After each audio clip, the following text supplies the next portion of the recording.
At mga batid, sa mga oras na ito, tayo pong lahat ay nasa pinakamahalagang bahagi na po ng banal na gawain ng ating dakilang Diyos. Praise the Lord. At sa mga oras na ito, hinihiling ko pong lahat na tayo pong lahat ay panandaliang tumayo at magbigay galang po tayo sa salita ng ating pinakamamahal na Panginoong Heso Kristo. Na ito po ay dadalhin sa atin ng ating beloved preacher, ating beloved brother Romeo Jose. Purihin ang ating dakilang Diyos. Amen.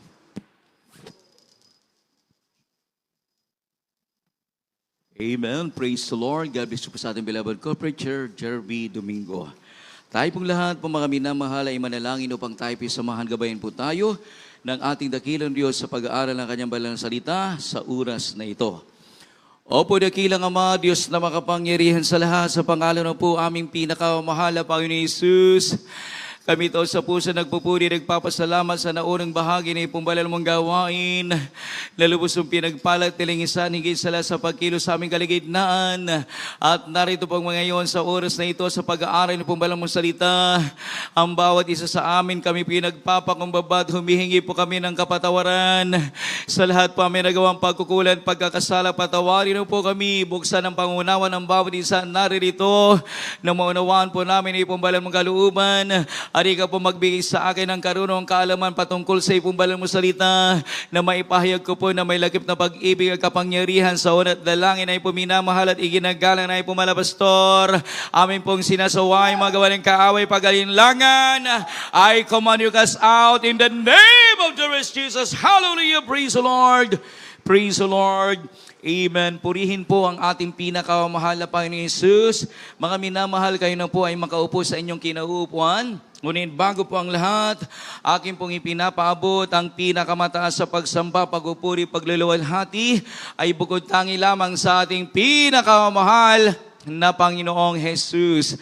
At dubling paggalang at pag-alaala sa mga mabuting turo at aral iniwan sa atin ng ating beloved evangelist Pastor Willie Estrada Almeida, beloved Honorable Assistant Pastor Lino Coman Almeida, and the beloved Almeida children and family, sa lahat ng ating mga beloved co-workers, sa lahat ng ating mga beloved co-preachers, sa ating kasama at kapiling sa umagang ito, sa lahat ng ginagamit sa banal na basa ng Diyos, sa ating puminamahal na mga kapatiran, baguhan manudatihan, maging sa lahat ang ating mga webcast viewers na umaantabay sa gawain na ito, ang Jesus Miracle Crusade International Ministry.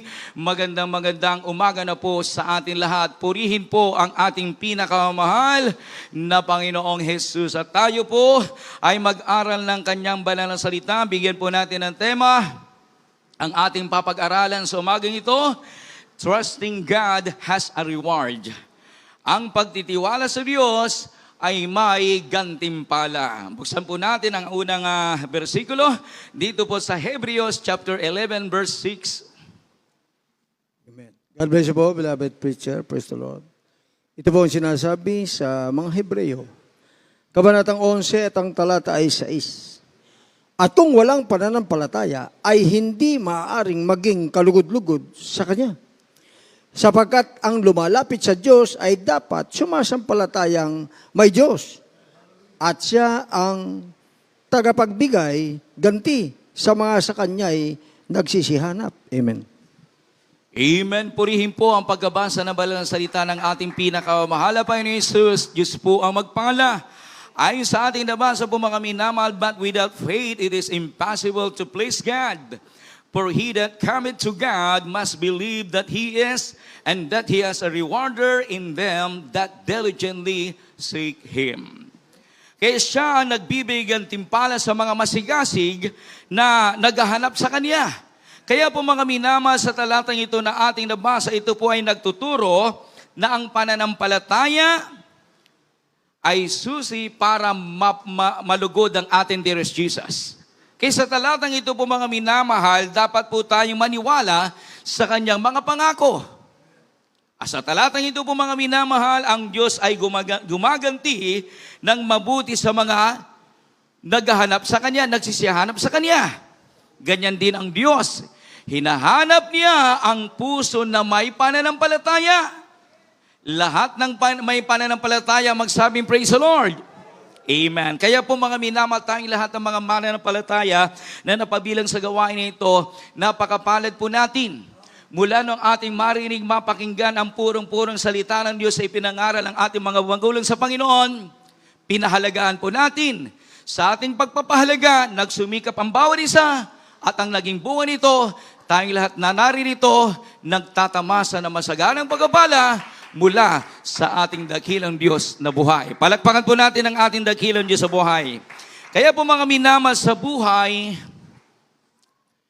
madalas nating itanong, may kapalit ba ang pagtitiwala sa Diyos? Kapag tila walang sagot ang panalangin at tuloy-tuloy ang problema, doon pumapasok ang pagdududa, ang pag-aalinlangan. Ngunit malinaw ang sinasabi ng banal na kasulatan na sa ating nabasa, ang pagtitiwala sa Diyos ay hindi nasasayang. Ito ay may gantimpala. Lahat po magsabing amen. Amen. Sabihin po ninyo, gantimpala. Pagpalain po kayo ng Diyos. Amen.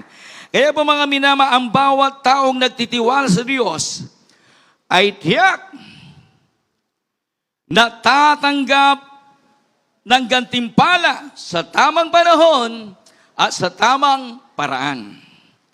Everyone who trusts God will surely receive His reward in His time and in His ways. Palakpakan po natin ang ating dear Jesus. Amen. Number 1, trusting God has a reward even when it is not immediately seen.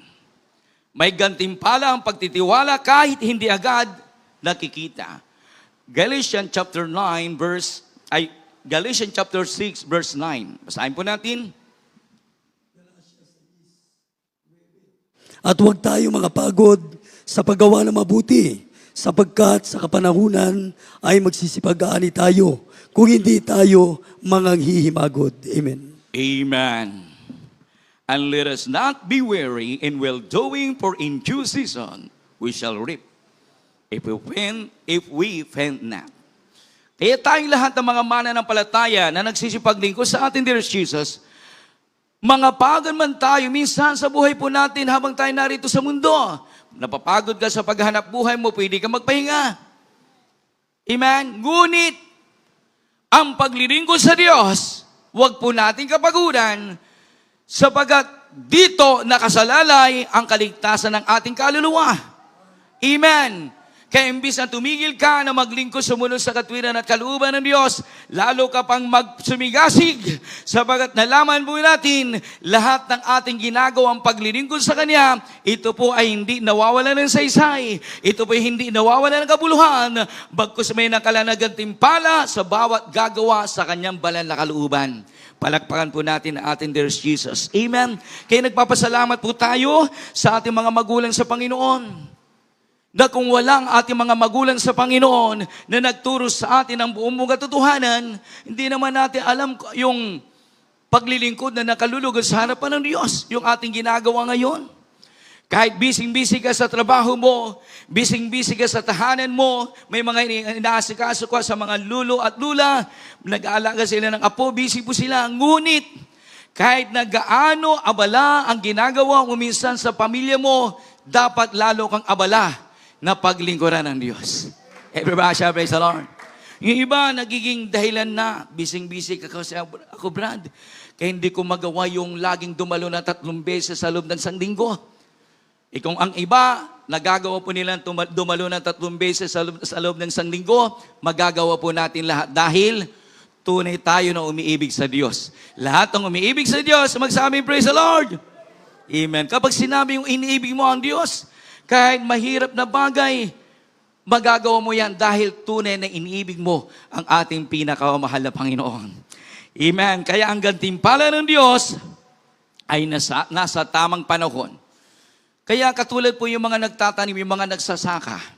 Wala mo naman po tayo na balitaan na nagsasaka, nagtanim ngayon, kinabukasan nag-ani na. Amen. Wala tayo na nabalitaan gano'n ng mga magsasaka na nagtanim ngayon, kinabukasan nag-ani na, kundi yung mga nagtatanim, nagsasaka, ang kanila pong itinanim, aalagaan po nila. Magsasakripisyo sila, kahit pawisan po sila, Kahit mapagod sila ng husto, basta't alam mang magsasaka. Sa tamang panahon, sila po ay aani. Everybody shall praise the Lord. Pero di po tayo. Kahit na sa paglilingkod po natin, minsan napapagod ang ating pisikal na katawan. Ngunit tandaan po natin, habang ikaw ay gumagawa, ayon sa katwiran at kalooban ng Diyos, lalo kang pagpapalain. Dahil ang Diyos ay hindi liko upang limutin ang ating magagawa sa paglilingkod sa Kanya. Bawat gawa po natin ayon sa Kanyang banal na kalooban, malit man ang gampanin ginagampanan mo, malaking gampanin ginagampanan mo, na tao sa puso, nagmumula sa kaibaturan ng iyong puso, ikaw ay pagpapalain. Tanda po natin, speaking of pagpapala, kapag nagpala ang Diyos sa bawat mananampalataya na tapat, siksik, liglig at umaapaw ang ating tatanggapin mula sa Kanya. Amen? Wala naman tayo nakitang Kristiyano na nagsumigasig, na naghikaos ang kanilang buhay, kundi may nakita po tayong mga mananampalataya habang sila po nagpupursigi, kahit may kahirapan, hindi sila mapigilan sa kanila pong matapat na paglilingkod. Lumipas ang buwan, taon, panahon, pinapatutuon nila na sila po'y lubos sa pinasagana ng ating pinakamahal na Panginoon. Marami po tayong mga mananampalataya, sinasabi po nila na ang kanila pamalaan ang nag-aaral pa noong panahong iyon. Sila po'y bagong save pa lamang, paglipas ng panahon, sila po makaminaman nagkaroon ng mga hanap buhay. Kung dati-rati sila po'y nangungupahan, ngunit ngayon nagpapaupa na dahil lubos po silang pinagpala ng ating pinakamahal na Panginoon Jesus. Everybody shall praise the Lord. Amen. Kaya po mga minamahal, ang ating gagawin bilang mananampalataya na lubos sa pinagpala ng ating Diyos Jesus, magpatuloy kahit walang nakikitang resulta. Ngunit kaiba ang gawain na ito ng Jesus Miracle Crusade International Ministry. Mayroon pong palatandaan. Lalakip sa mga mananampalataya, hindi lang po yung mga pagpapagaling, kundi lahat po mga minamal, pagpapalang physically, materially, financially, spiritually. Lalakip yung mga pagpapala, yung masagana na pangako ng Diyos kapag tayo sumunod ayon sa kanyang banal na kalooban. Kaya kanina, napakinggan po natin sa mga kapatiran po natin, nung sila po ay naglingkod sa Diyos sa gawain na ito, nagsumigasig sila na sumunod sa katwiran at kalooban ng Diyos, dito sila lubos na binago ng Diyos. Dito sila pinagaling ang kanila pong karamdaman. Dito sila nagkaroon ng kapayapaan sa puso at isipan. Higit sa lahat, sa pagsampalataya po nila sa Diyos, sa pagtalima po nila sa pagsunod sa kalooban ng Diyos, may katiyakan, kasiguruhan sa buhay na walang hanggan sa pangako ng ating pinakamahal na Panginoon Hesus. Kaya ang paglilingkod sa Diyos, lahat ay pakinabang. Palakpakan po natin ang ating Diyos Jesus. Amen. Pangalawa na po tayo po mga minamahal. Trusting God in trials brings a spiritual reward. May gantimpala ang pagtitiwala sa gitna ng pagsubok. James chapter 1 verse 12. Amen. Dito po sa aklat ng Santiago, kabanatang 1 at ang talata ay 12. Mapalad ang taong nagtitiis ng tukso, sapagkat pagkasubok sa kanya, siya'y tatanggap ng putong ng buhay, na ipinangako ng Panginoon sa mga nagsisiibig sa Kanya. Amen. Amen. Everybody shall praise the Lord.